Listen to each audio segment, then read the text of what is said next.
मैं हूं अरुण बापना और आज हम लोग बात करने वाले हैं बांग्लादेश में मेडिकल की पढ़ाई के लिए।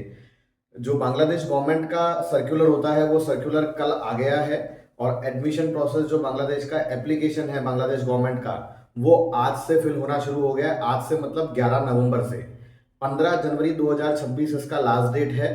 तो ऐसा कोई भी स्टूडेंट जो 2024 या 2025 में 12th पास हुआ हो, 10th और 12th के बीच में एक साल से ज़्यादा का गैप नहीं हो, ऐसे स्टूडेंट्स बांग्लादेश में एडमिशन के लिए एप्लीकेशन कर सकते हैं। उसके साथ साथ ही हमें यह भी जानना बहुत ज़रूरी है कि पिछले जो सालों से एडमिशन प्रोसेस चला आ रहा था उसमें और इस बार में क्या चेंज हुआ है। ठीक है, तो अगर मैं एलिजिबिलिटी के पॉइंट ऑफ व्यू से बात करता हूं तो एक छोटा सा चेंज ये हुआ है कि पहले 10th और 12th दोनों में केवल 3 जीपीए आपको लेकर आना होता था, लेकिन टोटल 7 जीपीए चाहिए होता था। इस बार दोनों में 3.5 जीपीए आपको मैक्स मिनिमम लेकर के आना है। तो ये एक छोटा सा चेंज हुआ है एलिजिबिलिटी के पॉइंट ऑफ व्यू से। अगर हम लोग इंडियन मार्किंग सिस्टम के हिसाब से कंसिडर करते हैं तो आप ऐसा मानकर चलें कि लगभग 65% के आसपास या 60% से ऊपर सभी सब्जेक्ट्स में अगर आपके हैं, 12th के 3 सब्जेक्ट और 10th के 5 सब्जेक्ट में, तो आप एडमिशन के लिए एलिजिबल हो जाएंगे, आपका 7 जीपीए आ जाएगा। तो ये हुआ एलिजिबिलिटी के पॉइंट ऑफ व्यू से। अब इसमें एक बहुत इंपॉर्टेंट चीज समझने वाली ये है कि किस तरह के कॉलेजेस के लिए हम लोग अप्लाई करें।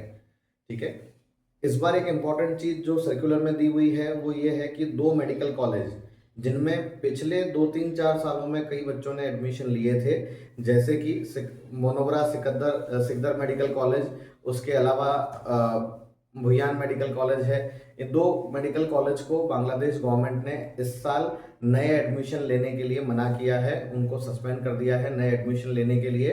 और इन दोनों ही मेडिकल कॉलेज में जो सीट्स था बहुत छोटा था, रीजन दिया गया है कि इंफ्रास्ट्रक्चर सफिशिएंट नहीं होने की वजह से इन दोनों कॉलेजेस को मना किया है। इसके अलावा 4 5 नए मेडिकल कॉलेजेस और आए हैं, उनमें भी सीट्स बहुत कम है, इंफ्रास्ट्रक्चर छोटा है, इसलिए उनको फिलहाल फॉरेन स्टूडेंट्स को एडमिशन के लिए मना किया है। तो जब आप बांग्लादेश में एडमिशन के लिए अप्लाई करें तो ये ध्यान रखें कि आप किस कॉलेज में अप्लाई कर रहे हैं, उस कॉलेज का इंफ्रास्ट्रक्चर कैसा है, वहाँ पर सुविधाएं कैसी है, वहाँ का जो ओवरऑल हॉस्पिटल है, वहाँ पर पेशेंट का फ्लो जो है वो कैसा है।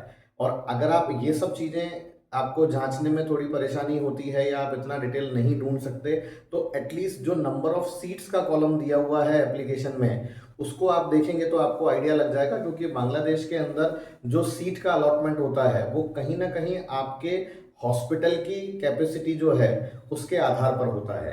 ठीक है, तो ये आप जरूर ध्यान रखिएगा। इसके अलावा अगर आप और कोई जानकारी चाहते हैं तो स्क्रीन पे दिए हुए नंबरों पर कांटेक्ट कर सकते हैं और हमारी वेबसाइट विजिट करें mbbsfrombangladesh.com, जहां से आप कई मेडिकल कॉलेजेस के लिए डायरेक्टली अप्लाई कर सकते हैं। Thank you.